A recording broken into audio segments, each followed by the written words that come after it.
আসসালামু আলাইকুম ওয়া রাহমাতুল্লাহি ওয়া বারাকাতুহু। আশা করি আল্লাহ পাকের অশেষ রহমতে আপনারা ভালো আছেন। আমল কবুলের কতিপয় উপায়। যে কোনো সৎ আমল করার পরে আমাদের নিকট যে বিষয়টি মুখ্য হয়ে দাঁড়ায় তা হল আমল কবুলের বিষয়। কবুল হলো কি হলো না, নিশ্চয়ই সৎ আমল করতে পারা বড় একটি নিয়ামত, কিন্তু অন্য একটি নিয়ামত ব্যতীত তা পূর্ণ হয় না যা তার চেয়েও বড়, তা হল কবুলের নিয়ামত। এটি নিশ্চিত যে রমজানের পরে এত কষ্ট ও ত্যাগ স্বীকার করে যদি তা কবুল না হয় তবে অবশ্যই এক মহাবিপদ। এর চেয়ে আর বড় ক্ষতি কি রয়েছে যদি আমল প্রত্যাখ্যাত হয় আর দুনিয়া আখিরাতের স্পষ্ট ক্ষতিতে প্রত্যাবর্তন করে। বান্দা যেহেতু জানে অনেক আমলই রয়েছে যা বিভিন্ন কারণে গ্রহণযোগ্য হয় না, অতএব গুরুত্বপূর্ণ বিষয় হল আমল কবুলের কারণ ও উপায় সম্পর্কে জানা। যদি কারণগুলি তার মধ্যে বিদ্যমান থাকে তবে যেন আল্লাহর প্রশংসা করে এবং ক্রমাগত তার উপরে অটল থাকে এবং আমল করে যায়। আর যদি তা বিদ্যমান না পায় তবে এই মুহূর্তেই যে বিষয়ের উপরে গুরুত্ব দিতে হবে তা হল ইখলাসের সাথে সেগুলোর মাধ্যমে আমল করায় সচেষ্ট হওয়া। আমল কবুলের কতিপয় উপায়। ১. স্বীয় আমলকে বড় মনে না করা এবং তার উপরে গর্ব না করা। মানুষ যত আমলই করুক না কেন, আল্লাহ তার দেহ থেকে শুরু করে সার্বিকভাবে যত নিয়ামত তাকে প্রদান করেছেন সে তুলনায় আল্লাহর সে মূলত কিছুই হক আদায় করতে পারেনি। সুতরাং একনিষ্ঠ ও খাঁটি মুমিনের চরিত্র হল তারা তাদের আমলগুলোকে তুচ্ছ জ্ঞান করবে, বড় মনে করে গর্ব অহংকার করবে না, যার ফলে তাদের সওয়াব নষ্ট হয়ে যায় এবং অলসতা এসে যায় সৎ আমল করার ক্ষেত্রে। স্বীয় আমলকে তুচ্ছ জ্ঞান করার সহায়ক বিষয় হল ১. আল্লাহ তাআলাকে যথাযথভাবে জানা ও চেনা। ২. তার নিয়ামতসমূহ উপলব্ধি করা। ৩. নিজের গুনাহ খাতা ও অসম্পূর্ণতাকে স্মরণ করা। ২. আমলটি কবুল হবে কিনা এই মর্মে শঙ্কিত থাকা। সাহাবায়ে কেরাম আমল কবুল হওয়ার ব্যাপারটিকে খুবই বেশি গুরুত্ব দিতেন, এমনকি তারা ভয় ও আশঙ্কায় থাকতেন। যেমন আল্লাহ তাআলা তাদের অবস্থা বর্ণনা করে বলেন, যারা ভীতকম্পিত হয়ে দান করে যা দান করার, কেননা তারা তাদের রবের নিকট প্রত্যাবর্তন করবে। নবী করিম সাল্লাল্লাহু আলাইহি ওয়াসাল্লাম আয়াতের ব্যাখ্যা করেন যে তারা রোজা রাখে, নামাজ আদায় করে, দান খয়রাত করে আর ভয় করে যে মনে হয় তা কবুল হয় না। আলী রাদিয়াল্লাহু আনহু বলেন, তোমাদের পক্ষ হতে তোমাদের আমল সমূহ কবুল হওয়ার ব্যাপারে তোমরা খুব বেশি গুরুত্ব প্রদান করো।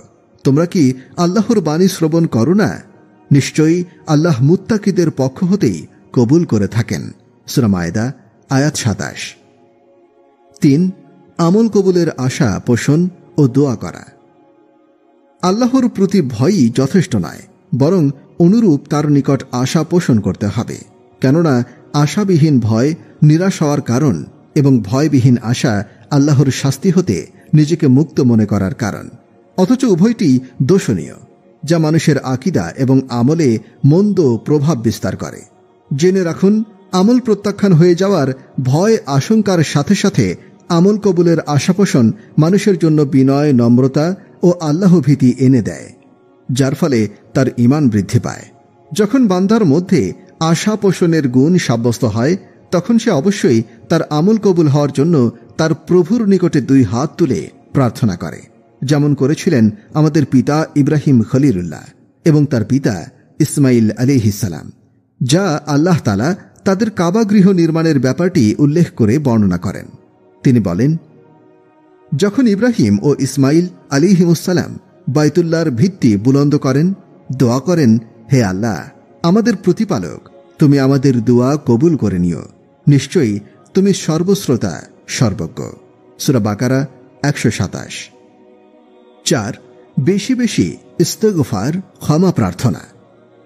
মানুষ তার আমলকে যতই পরিপূর্ণ করার জন্য সচেষ্ট হোক না কেন, তাতে অবশ্যই ত্রুটি ও অসম্পূর্ণতা থেকেই যাবে। এজন্যই আল্লাহ তাআলা আমাদেরকে শিক্ষা দান করেছেন কিভাবে আমরা সে অসম্পূর্ণতাকে দূর করব। সুতরাং তিনি আমাদেরকে ইবাদত আমলের পর ইস্তেগফার, ক্ষমা প্রার্থনার শিক্ষা দান করেন। যেমন আল্লাহ তাআলা হজের হুকুম বর্ণনার পর বলেন, অতঃপর তোমরা আরাফা হতে প্রত্যাবর্তন করে এসো, যেখানে থেকে লোকেরা প্রত্যাবর্তন করে আসে, আর আল্লাহর নিকটে ক্ষমা প্রার্থনা করতে থাকো। নিশ্চয়ই আল্লাহ মহা ক্ষমাশীল ও দয়াবান। সূরা বাকারা 199। আর নবী করিম সাল্লাল্লাহু আলাইহি ওয়াসাল্লাম প্রত্যেক নামাজের পরে 3 বার আস্তাগফিরুল্লাহ অর্থাৎ আমি আল্লাহর নিকট ক্ষমা প্রার্থনা করছি বলতেন। 5. বেশি বেশি সৎ আমল করা। নিশ্চয়ই সৎ আমল একটি উত্তম বৃক্ষ। বৃক্ষ চায় তার পরিচর্যা, যেন সে বৃদ্ধি লাভ করে, সুদৃঢ় হয়ে যথাযথ ফল দিতে পারে। সৎ আমলের পরে সৎ আমল করে যাওয়া অবশ্যই আমল কবুলের একটি অন্যতম আলামত, আর এটি আল্লাহর বড় অনুগ্রহ ও নিয়ামত যা তিনি তার বান্দাকে প্রদান করে থাকেন। যদি বান্দা উত্তম আমল করে এবং তাতে ইখলাস বজায় রাখে, তখন আল্লাহ তাআলা তার জন্য অন্যান্য উত্তম আমলের দরজা খুলে দেন, যার ফলে তার নৈকট্যেরও বৃদ্ধি পায়। 6. সৎ আমলের স্থায়িত্ব এবং ধারাবাহিকতা বজায় রাখা। যে ব্যক্তি নেকি অর্জনের মৌসুম অতিবাহিত করার পরে সৎ আমলের ধারাবাহিকতা বজায় রাখতে চায়, তার জন্য জরুরি হল সে যেন সৎ আমলে স্থায়ী ও অটল থাকার গুরুত্ব, ফজিলত, উপকারিতা, তার প্রভাব, তা অর্জনের সহায়ক বিষয় সম্পর্কে জ্ঞান অর্জন করে। সৎ আমলের উপরে স্থায়ী ও অটল থাকার গুরুত্ব। ইসলামী শরীয়তে সৎ আমলের উপরে স্থায়ী ও অটল থাকার গুরুত্ব নিম্নের বিষয়গুলি হতে ফুটে ওঠে। 1. আল্লাহ তাআলার ফরজ সমূহ, যা অবশ্যই ধারাবাহিকতার ভিত্তিতেই ফরজ করা হয়েছে এবং তা আল্লাহর নিকটে সর্বাধিক প্রিয় আমল। 2. সৎ আমলের স্থায়িত্ব এবং ধারাবাহিকতা নবী করিম সাল্লাল্লাহু আলাইহি ওয়াসাল্লামের অন্যতম তরিকা ও নীতি। 3. ক্রমাগত আমল ও তার ধারাবাহিকতা আল্লাহ ও তার রাসূল সাল্লাল্লাহু আলাইহি ওয়াসাল্লামের নিকটে উত্তম আমলের অন্তর্ভুক্ত। রাসূলুল্লাহ সাল্লাল্লাহু আলাইহি ওয়াসাল্লাম বলেন, আল্লাহর নিকট সর্বাধিক প্রিয় আমল হল যা নিয়মিতভাবে করে যাওয়া হয়, যদিও তা অল্প হয়। সৎ আমলের উপরে স্থায়ী ও অটল থাকার প্রভাব ও উপকারিতা। আল্লাহ তাআলা তার সৎ আমলের হেফাজতকারী বান্দাদেরকে বহুভাবে সম্মানিত এবং উপকৃত করে থাকেন। যেমন 1. স্রষ্টার সাথে তার সার্বক্ষণিক যোগাযোগ, যা তাকে অগাধ শক্তি, দৃঢ়তা, আল্লাহর সাথে নিবিড় সম্পর্ক এবং তার উপরে মহা আস্থা তৈরি করে দেয়। এমনকি তার দুঃখ, কষ্ট ও চিন্তা ভাবনায় আল্লাহই যথেষ্ট হয়ে যান। যেমন আল্লাহ তাআলা বলেন, যে ব্যক্তি আল্লাহর উপরে ভরসা করবে, আল্লাহই তার জন্য যথেষ্ট। সূরা তালাক আয়াত 3। 2. অলসতা, উদাসীনতা হতে অন্তরকে ফিরিয়ে রেখে সৎ আমলকে আঁকড়ে ধরার প্রতি অভ্যস্ত করা, যেন ক্রমান্বয়ে তা সহজ হয়ে যায়। যেমন কথিত রয়েছে, তুমি তোমার অন্তরকে যদি সৎ আমলে পরিচালিত না করো, তবে সে আমাকে গুনাহের দিকে পরিচালিত করবে। 3. এই নীতি অবলম্বন হল আল্লাহর মহব্বত এবং অভিভাবকত্ব লাভের উপায়। যেমন হাদিসে কুদসিতে আল্লাহ তাআলা বলেন, আমার বান্দা নফল ইবাদত সমূহর দ্বারা আমার নৈকট্য অর্জন করতেই থাকে, এমনকি তাকে আমি মহব্বত করতে শুরু করি।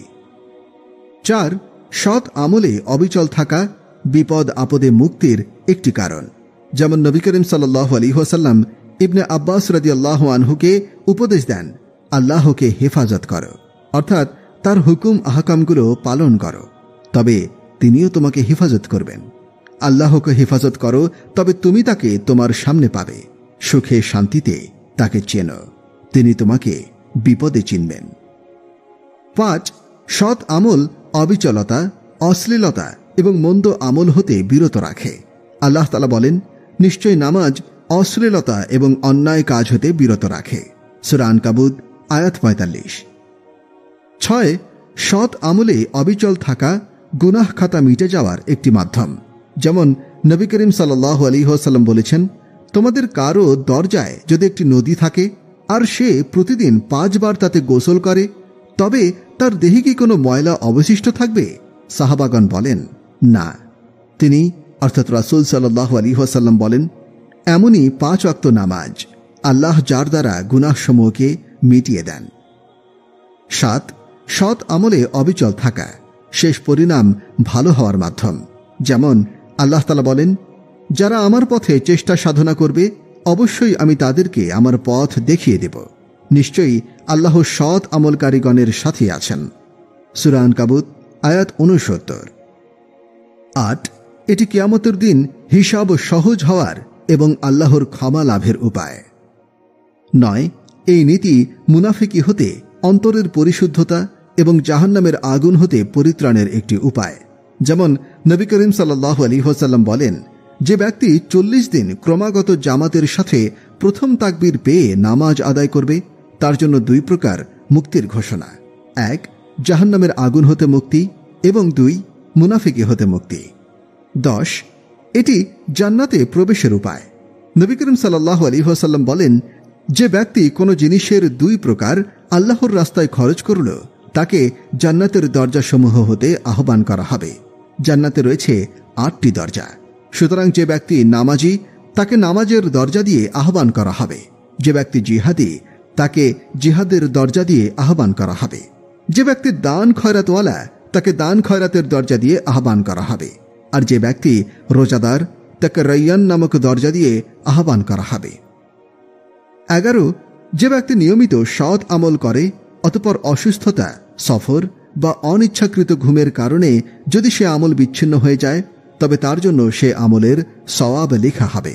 রাসূল পাক সাল্লাল্লাহু আলাইহি ওয়াসাল্লাম বলেন, বান্দা যখন অসুস্থ হয় বা সফর করে, তবে তার জন্য অনুরূপ সওয়াব লেখা হয়, যা সে গৃহে অবস্থানরত অবস্থায় এবং সুস্থ অবস্থায় করত। বুখারী।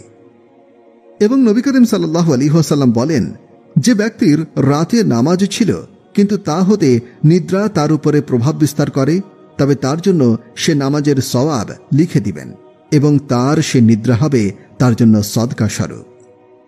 সম্মানিত পাঠক, এভাবে সবসময় সৎ আমলের দ্বার উন্মুক্ত রয়েছে। অতএব আপনি যথাযথ প্রচেষ্টা জারি রাখুন, অলসতা বর্জন করুন। পরিশেষে আল্লাহর নিকট প্রার্থনা, তিনি যেন আমাদেরকে সহি আকীদা এবং সৎ আমলের উপরে সুদৃঢ় রাখেন এবং এমতাবস্থায় মৃত্যু দান করেন। আমিন। ইবাদত কবুল হওয়ার শর্ত। ইবাদত কবুল হওয়ার অন্যতম শর্ত হালাল রুজি, আর অবৈধ উপার্জন দিয়ে নিশ্চয়ই হালাল রুজি সম্ভব নয়। সাহাবায়ে কেরামগণ যাদের উপার্জন হালাল হবার ব্যাপারে সন্দিহান ছিলেন, তাদের জন্য দোয়া করতেও অসম্মতি জানাতেন। প্রখ্যাত সাহাবী আব্দুল্লাহ ইবনে ওমর রাদিয়াল্লাহু আনহু বসরার প্রশাসক এবং আমির আব্দুল্লাহ ইবনে আমিরকে তার অসুস্থ অবস্থায় দেখতে যান। ইবনু আমির বলেন, ইবনু উমার, আপনি আমার জন্য একটু দোয়া করুন না। ইবনু উমার তার জন্য দোয়া করতে অসম্মত হন, কারণ তিনি ছিলেন আঞ্চলিক প্রশাসক। আর এ ধরনের মানুষের জন্য হারাম, অবৈধ, জুলুম, অতিরিক্ত কর, সরকারি সম্পদের অবৈধ ব্যবহার ইত্যাদির মধ্যে নিপতিত হওয়া সম্ভব। এই কারণে ইবনু উমর রাদিয়াল্লাহু আনহু উক্ত আমিরের জন্য দোয়া করতে অস্বীকার করে বলেন, আমি রাসূলুল্লাহ সাল্লাল্লাহু আলাইহি ওয়াসাল্লামকে বলতে শুনেছি, অজু গোসল ছাড়া কোনো সালাত কবুল হয় না, আর ফাঁকি, ধোঁকা ও অবৈধ সম্পদের কোনো দান কবুল হয় না। আর আপনি তো বসরার গভর্নর ছিলেন। হযরত আবু হুরায়রা রাদিয়াল্লাহু আনহু বলেন, রাসূলুল্লাহ সাল্লাল্লাহু আলাইহি ওয়াসাল্লাম বলেছেন, হে মানুষেরা, আল্লাহ পবিত্র, তিনি পবিত্র অর্থাৎ বৈধতা ছাড়া কিছুই কবুল করেন না। আল্লাহ মুমিনগণকে সেই নির্দেশই দিয়েছেন যে নির্দেশ তিনি নবী ও রাসূলগণকে দিয়েছেন, অর্থাৎ বৈধ ও পবিত্র উপার্জন ভক্ষণ করা। যেমন তিনি পবিত্র কোরআনুল কারিমে রাসূলগণকে নির্দেশ দিয়ে বলেছেন, হে রাসূলগণ, তোমরা পবিত্র উপার্জন থেকে ভক্ষণ করো এবং সৎ কর্ম করো। নিশ্চয়ই তোমরা যা কিছু করো আমি তা জানি। সূরা আল মুমিনুন আয়াত 51। আর তিনি মুমিনগণকে একই নির্দেশ দিয়ে বলেছেন, হে মুমিনগণ, আমি তোমাদের যে রিজিক প্রদান করেছি তা থেকে পবিত্র রিজিক ভক্ষণ করো। সূরা বাকারা 172। এরপর তিনি একজন মানুষের কথা উল্লেখ করেন, যে ব্যক্তি হজ, উমরা ইত্যাদি পালনের জন্য আল্লাহর পথে দীর্ঘ সফরে রত থাকে, ধুলি ধূসরিত দেহ এবং এলোমেলো চুল, তার হাত দুটি আকাশের দিকে বাড়িয়ে দিয়ে সে দোয়া করতে থাকে, হে প্রভু, হে প্রভু, কিন্তু তার খাদ্য হারাম, তার পোশাক হারাম, তার পানীয় হারাম এবং হারাম উপার্জনের জীবিকাতেই তার রক্ত মাংস গড়ে উঠেছে, তার দোয়া কিভাবে কবুল হবে? সহিহ মুসলিম 2/703 নম্বর 1015। হারাম বস্তুর ব্যবসা করা হারাম, যেমন মদ ও নেশা জাতীয় দ্রব্যের উৎপাদন এবং ব্যবসা। অথচ এখন সিগারেট সহ অন্যান্য নেশার বস্তু কত হর হামেশায় বিক্রি হচ্ছে। এই প্রসঙ্গে জগৎসমূহের প্রতিপালক মহান আল্লাহ রাব্বুল আলামিন বলেন, আর তোমাদের জন্য পবিত্র বস্তুসমূহ হালাল করা হয়েছে, আর অপবিত্র বস্তুসমূহ নিষিদ্ধ করা হয়েছে। মন্দ এবং যে সকল নেশাজাতীয় দ্রব্য যা পান ও সেবন করা হারাম, তার উৎপাদন ও ব্যবসা ইসলামে সম্পূর্ণরূপে হারাম করা হয়েছে। এই জাতীয় দ্রব্য উৎপাদন এবং তার ব্যবসালব্ধ আয় অবৈধ। এই প্রসঙ্গে মহান আল্লাহ রাব্বুল আলামিন বলেন, হে মুমিনগণ, নিশ্চয় মদ, জুয়া, প্রতিমা দেবী ও ভাগ্য নির্ধারক তীর সমূহ তো অপবিত্র শয়তানের কর্ম, সুতরাং তোমরা তা পরিহার করো, যাতে তোমরা সফলকাম হও। শয়তান শুধু মদ ও জুয়া দ্বারা তোমাদের মধ্যে শত্রুতা এবং বিদ্বেষ সঞ্চার করতে চায়, আর চায় আল্লাহর স্মরণ ও সালাত থেকে তোমাদেরকে বাধা দিতে। অতএব তোমরা কি বিরত হবে না? সূরা মাইদা 90-91। হযরত মুহাম্মদ সাল্লাল্লাহু আলাইহি ওয়াসাল্লাম বলেন, মানুষের মধ্যে এমন এক সময় আসবে যখন মানুষ নির্বিচারে যা পাবে তাই গ্রহণ করবে। হালাল সম্পদ গ্রহণ করছে না হারাম সম্পদ গ্রহণ করছে তা বিবেচনা করবে না। সহিহ বুখারী 2/726, নম্বর 1954। হাদিসের ভাষ্য অনুযায়ী অবৈধ উপার্জনকারীর সকল কর্ম, সকল প্রার্থনা অর্থহীন হবার পাশাপাশি তার অবৈধ উপার্জনের জন্য আখিরাতে রয়েছে কঠিন শাস্তি। আবু উমামা রাদিয়াল্লাহু আনহু বলেন, রাসূলুল্লাহ সাল্লাল্লাহু আলাইহি ওয়াসাল্লাম বলেছেন, যে ব্যক্তি অবৈধভাবে কোনো মুসলিমের কোনো সম্পদ আত্মসাৎ করবে, তার জন্য আল্লাহ তাআলা জাহান্নাম নিশ্চিত করে দেবেন এবং তার জন্য জান্নাত নিষিদ্ধ করা হবে। এক ব্যক্তি প্রশ্ন করল, হে আল্লাহর রাসূল, যদি সামান্য কোনো জিনিস অবৈধভাবে গ্রহণ করে? তিনি উত্তরে বলেন, যদি আরাক গাছের এক টুকরো খণ্ডিত ডালও কেউ অবৈধভাবে গ্রহণ করে, তাহলে তারও এই শাস্তি। সহিহ মুসলিম 1/122, নম্বর 137। আসুন সবাই হালাল ও হারাম রুজি বোঝার চেষ্টা করি, সকল প্রকার অবৈধ উপার্জন থেকে নিজেদের হেফাজত করার চেষ্টা করি। আল্লাহ তাআলা আমাদের সকল প্রকার হারাম থেকে রক্ষা করুন, আমিন। লোক দেখানো আমলের ভয়াবহ পরিণতি। ইবাদত কবুল হওয়ার আরেকটি শর্ত হল খালেস নিয়তে আল্লাহর সন্তুষ্টির নিমিত্তে ইবাদত করা। লোক দেখানো আমলের কোনো ফায়দা নেই। যেমন হযরত আবু হুরায়রা রাদিয়াল্লাহু আনহু হতে বর্ণিত, তিনি বলেন, রাসূলুল্লাহ সাল্লাল্লাহু আলাইহি ওয়াসাল্লাম বলেছেন, কিয়ামতের দিন সর্বপ্রথম যে ব্যক্তির বিচার করা হবে সে হবে একজন ধর্মযুদ্ধে শাহাদত বরণকারী শহীদ। তাকে আল্লাহর নিকটে উপস্থিত করা হবে। অতঃপর আল্লাহ পাক দুনিয়াতে প্রদত্ত নিয়ামত সমূহের কথা তাকে স্মরণ করিয়ে দেবেন, আর সেও তা স্মরণ করবে। আল্লাহ তাআলা তাকে জিজ্ঞাসা করবেন, দুনিয়াতে তুমি কি আমল করেছ? উত্তরে সে বলবে, আমি তোমার সন্তুষ্টির জন্য কাফিরদের সাথে লড়াই করেছি, এমনকি শেষ পর্যন্ত শহীদ হয়েছে। তখন আল্লাহ তাআলা বলবেন, তুমি মিথ্যা বলছ, বরং তোমাকে যেন বীর বাহাদুর বলা হয় সেজন্যই তুমি লড়াই করেছ, আর তোমার অভিপ্রায় অনুযায়ী তোমাকে দুনিয়াতে তা বলাও হয়েছে। অতঃপর তার ব্যাপারে আদেশ দেওয়া হবে। তখন তাকে উপর করে টেনে হিচড়ে জাহান্নামে নিক্ষেপ করা হবে। অতঃপর সে ব্যক্তিকে বিচারের জন্য উপস্থিত করা হবে যে নিজে দ্বীনি ইলম শিক্ষা করেছে এবং অপরকে শিক্ষা দিয়েছে, আর পবিত্র কুরআন অধ্যয়ন করেছে এবং অপরকে শিক্ষা দিয়েছে। অতঃপর তিনি তাকে নিয়ামতের কথা স্মরণ করিয়ে দেবেন এবং সেও তা স্মরণ করবে। অতঃপর আল্লাহ তাআলা তাকে জিজ্ঞাসা করবেন, এই সমস্ত নিয়ামতের শুকরিয়া জ্ঞাপনের জন্য তুমি কি আমল করেছ? উত্তরে সে বলবে, আমি স্বয়ং দ্বীনি ইলম শিক্ষা করেছি এবং অপরকে শিক্ষা দিয়েছি এবং তোমার সন্তুষ্টির নিমিত্তে কুরআন তেলাওয়াত করেছি। তখন আল্লাহ তাআলা বলবেন, তুমি মিথ্যা বলছ, আমার সন্তুষ্টির জন্য নয়, বরং তুমি এজন্য ইলম শিক্ষা করেছ যেন তোমাকে আলেম বলা হয়, এবং এজন্য কুরআন অধ্যয়ন করেছ যাতে তোমাকে কারি বলা হয়, আর তোমার অভিপ্রায় অনুযায়ী তোমাকে আলেম ও কারিও বলা হয়েছে। অতঃপর ফেরেশতাদেরকে তার সম্পর্কে নির্দেশ দেওয়া হবে, সুতরাং তাকে উপর করে টানতে টানতে জাহান্নামে নিক্ষেপ করা হবে। অতঃপর এমন এক ব্যক্তিকে বিচারের জন্য আল্লাহর দরবারে উপস্থিত করা হবে যাকে আল্লাহ তাআলা বিপুল ধন সম্পদ দান করে বিত্তবান করেছিলেন।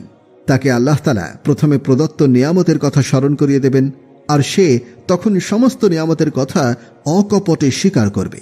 অতঃপর তিনি তাকে জিজ্ঞাসা করবেন, এই সমস্ত নিয়ামতের শুকরিয়ায় তুমি কি আমল করেছ? উত্তরে সে বলবে, যে সমস্ত ক্ষেত্রে ধন সম্পদ ব্যয় করলে তুমি সন্তুষ্ট হবে, তোমার সন্তুষ্টির জন্য সেসব খাতের একটি পথেও ব্যয় করতে ছাড়েনি। আল্লাহ তাআলা বলবেন, তুমি মিথ্যা বলছ, আমার সন্তুষ্টির জন্য নয়, বরং তুমি এই উদ্দেশ্যে দান করেছিলে যাতে তোমাকে বলা হয় যে সে একজন দানবীর, এবং তোমার অভিপ্রায় অনুসারে দুনিয়াতে তোমাকে দানবীর বলা হয়েছে। অতঃপর ফেরেশতাদেরকে তার সম্পর্কে নির্দেশ দেওয়া হবে, নির্দেশ মোতাবেক তাকে উপর করে টানতে টানতে জাহান্নামে নিক্ষেপ করা হবে। মুসলিম হাদিস 1905।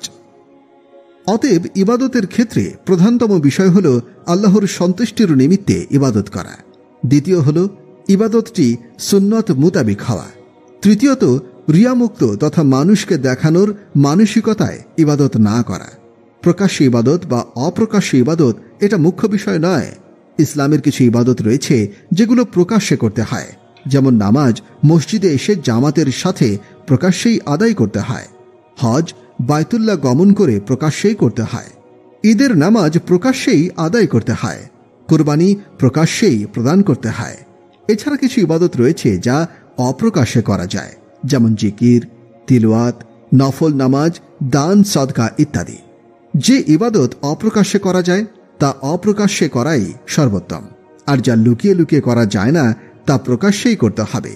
যারা আল্লাহ এবং শেষ দিবসে আশা রাখে এবং আল্লাহকে অধিক স্মরণ করে, তাদের জন্য রাসূলুল্লাহ সাল্লাল্লাহু আলাইহি ওয়াসাল্লামের মধ্যে উত্তম নমুনা রয়েছে।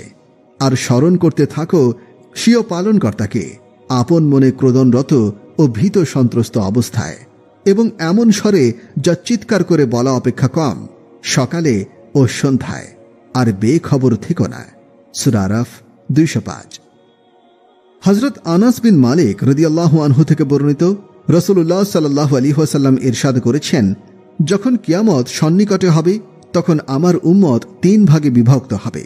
একদল খালিসভাবে আল্লাহর ইবাদত করবে, আরেক দল মানুষকে দেখানোর জন্য ইবাদত করবে, আরেক দল মানুষের কাছ থেকে হাদিয়া তোহফা পাবার জন্য ইবাদত করবে। যখন তারা কিয়ামতের দিন একত্রিত হবে, মানুষ থেকে খাবার পাওয়ার আশায় যে ইবাদত করত তাকে আল্লাহ তাআলা বলবেন, আমার ইজ্জত ও সম্মানের কসম, তুমি আমার ইবাদত কি উদ্দেশ্যে করতে? সে বলবে, আপনার ইজ্জত ও সম্মানের কসম, মানুষের হাদিয়া তোহফা পাবার আশায়। আল্লাহ তাআলা বলবেন, তুমি যা কিছু জমা করেছ এর কোনো কিছুই তোমার উপকারে আসবে না, তুমি জাহান্নামের দিকে চলে যাও। তারপর যে ব্যক্তি মানুষকে দেখানোর ইবাদত করত তাকে আল্লাহ তাআলা বলবেন, আমার ইজ্জত ও সম্মানের কসম, তুমি কেন আমার ইবাদত করতে? সে বলবে, আপনার ইজ্জত ও সম্মানের কসম, আমি লোক দেখানোর জন্য ইবাদত করতাম। আল্লাহ তাআলা বলবেন, তোমার কোনো ইবাদত আমার পর্যন্ত পৌঁছেনি, তুমিও জাহান্নামে চলে যাও। এরপরে যে খালিস আল্লাহর জন্য ইবাদত করেছে তাকে আল্লাহ তাআলা বলবেন, আমার ইজ্জত ও সম্মানের কসম, আমার ইবাদত করার দ্বারা তোমার কি মাকসাদ ছিল? সে বলবে, আপনার ইজ্জত ও সম্মানের কসম, এ বিষয়ে আপনি আমার থেকে বেশি অবগত। আমি ইবাদত করেছি কেবল আপনার সন্তুষ্টির নিমিত্তে। আল্লাহ তাআলা বলবেন, আমার বান্দা সত্য বলেছে, তুমি জান্নাতে চলে যাও। আল-মুজামুল আওসাত হাদিস নম্বর 5105, মাজমা উজ জাওয়ায়েদ 18397। এ থেকে আমাদের শিক্ষা গ্রহণ করা উচিত, কেননা লোক দেখানো আমলের পরিণতি অত্যন্ত ভয়াবহ। কাজেই সর্বদা আমাদের নিয়তকে পরিশুদ্ধ রাখতে হবে এবং প্রতিটি কাজই একমাত্র আল্লাহ পাকের সন্তুষ্টির জন্যই করতে হবে। কিছু কাজ লোক দেখানো বলে মনে হয়, মূলত তা নয়। ব্যক্তির ইচ্ছা ছিল ইবাদত গোপনভাবে করা এবং একমাত্র আল্লাহর জন্যই করা, কিন্তু মানুষ যদি জেনে যায় তবে বুঝতে হবে আল্লাহ তাআলা তার ইবাদতের সৌন্দর্য মানুষের মাঝে প্রকাশ করেছেন। তখন মানুষের প্রশংসা এবং সম্মানের আশা না করে আল্লাহর এই সুন্দর কাজে খুশি হওয়া এবং আল্লাহ তার গুনাহ গোপন করায় আনন্দিত হওয়া প্রয়োজন। আবু যর গিফারি রাদিয়াল্লাহু আনহু থেকে বর্ণিত, তিনি বলেন, রাসূলুল্লাহ সাল্লাল্লাহু আলাইহি ওয়াসাল্লামের নিকট আরজ করা হলো, সেই ব্যক্তি সম্পর্কে কি অভিমত যে নেক আমল করে এবং লোকেরা তার প্রশংসা করে? তিনি বললেন, এ তো মুমিন ব্যক্তির জন্য আগাম সুসংবাদ, এতে কাজটি কবুল হওয়ার লক্ষণ বোঝা যায়। মুসলিম হাদিস নম্বর 2642। ইবনে তাইমিয়া রাহিমাহুল্লাহ বলেন, যে ব্যক্তির নিয়মিত দুহা অর্থাৎ চাস্তের সালাত বা তাহাজ্জুদ বা অন্য কোনো সালাতের অভ্যাস আছে, সে যেখানেই থাকুক না কেন সালাত পড়ে নেবে। লোক দেখানো বা ইখলাসের পরিপন্থী না হলে শুধুমাত্র মানুষের মাঝে থাকার তারা তার এ গোপন ইবাদতের কথা জেনে যাবে, এ কথা ভেবে উক্ত ইবাদত বাদ দেওয়া উচিত নয়। তিনি আরো বলেন, কেউ শুধুমাত্র রিয়ার ধারণা করা জায়েজ কাজ থেকে বিরত থাকতে নিষেধ করলে তা নিম্নোক্ত কারণে গ্রহণযোগ্য হবে না। 1. কোনো জায়েজ কাজ শুধুমাত্র রিয়ার ভয়ে বাদ দেয়া যাবে না, বরং তা ইখলাসের সাথে করতে আদেশ দেয়া হবে। শরীয়ত যা নিষেধ করেছে শুধু তাই নিষেধ করা যাবে। রাসূলুল্লাহ সাল্লাল্লাহু আলাইহি ওয়াসাল্লাম বললেন, আমাকে মানুষের দিল ছিদ্র করে পেট ফেরে ইমানের উপস্থিতি দেখার জন্য বলা হয়নি। সহিহ বুখারী হাদিস নম্বর 4351, মুসলিম হাদিস নম্বর 1064। 3. এভাবে করতে অনুমতি দিলে শিরক ও বাতিলপন্থীরা দিনদার ও সৎ লোকের শরীয়ত সিদ্ধ ভালো কাজে বাধা হয়ে দাঁড়াবে। যখনই তারা কোনো জায়েজ কাজ দেখবে তখন তারা বলে বেড়াবে এটা লোক দেখানোর জন্য করা হচ্ছে। ফলে হকপন্থীরা জায়েজ কাজটি প্রকাশ পেয়ে যাবে, এই ভয়ে ছেড়ে দেবে। এভাবে ভালো কাজ বাদ পড়ে যাবে। 4. তাছাড়া এটা মুনাফিকের চরিত্র। তাদের অভ্যাস হল যারা ভালো কাজ প্রকাশ্যভাবে করে তাদেরকে দোষারোপ করা। যারা দোষারোপ করে সাদাকার ব্যাপারে মুমিনদের মধ্য থেকে স্বেচ্ছা দানকারীদেরকে এবং তাদেরকে যারা তাদের পরিশ্রম ছাড়া কিছুই পায় না, অতঃপর তারা তাদেরকে নিয়ে উপহাস করে, আল্লাহ তাদেরকে নিয়ে উপহাস করেন এবং তাদের জন্যই রয়েছে যন্ত্রণাদায়ক আযাব। সূরা তাওবা আয়াত ৭৯। দোয়া ও মোনাজাত। মানুষের প্রকৃতি হল মুখাপেক্ষিতা, তাই সে নিজ কাজকর্ম সম্পাদন করতে এবং প্রয়োজন পুরা করতে অন্যের শরণাপন্ন হয়ে থাকে। তন্মধ্যে মুমিন বান্দা তার সকল কাজ সম্পাদনে নিজের সকল প্রয়োজনে কেবল আল্লাহ তাআলারই দরবারেই প্রার্থনা করেন। এতে অন্য কারো মধ্যস্থতা সে গ্রহণ করে না, কেননা মানুষের সকল প্রয়োজন আল্লাহ তাআলার কাছে রোনাজারি ও দুয়ার মাধ্যমেই পুরা হয়। এতে কারো মধ্যস্থতার দরকার হয় না। এছাড়া হাদিসে এসেছে দোয়া হলো একটি স্বতন্ত্র ইবাদত। অন্য হাদিসে এসেছে দোয়া ইবাদতের মগজ। তাই দোয়ার মাধ্যমে মনোবাঞ্ছা পূর্ণ করার সাথে সাথে এতে রয়েছে আরও বিশেষ ফায়দা। প্রত্যেক দোয়ার বিনিময়ে আল্লাহ তাআলার পক্ষ হতে আলাদা আলাদা সওয়াব লাভ হয়। দোয়ার এই ফজিলত এবং ফায়দা লাভ করতে হলে কিছু শর্ত ও আদব রক্ষা করা জরুরি। সেই সব শর্ত ও আদবের প্রতি পূর্ণ মনোযোগ দিয়ে দোয়া করলে দোয়া কবুল করা হয় এবং দোয়া দ্বারা পূর্ণ সুফল লাভ হয়। তন্মধ্য থেকে কিছু শর্ত ও আদব এবং দোয়া কবুল হওয়ার বিশেষ সময়ের কথা নিম্নে উল্লেখ করা হল।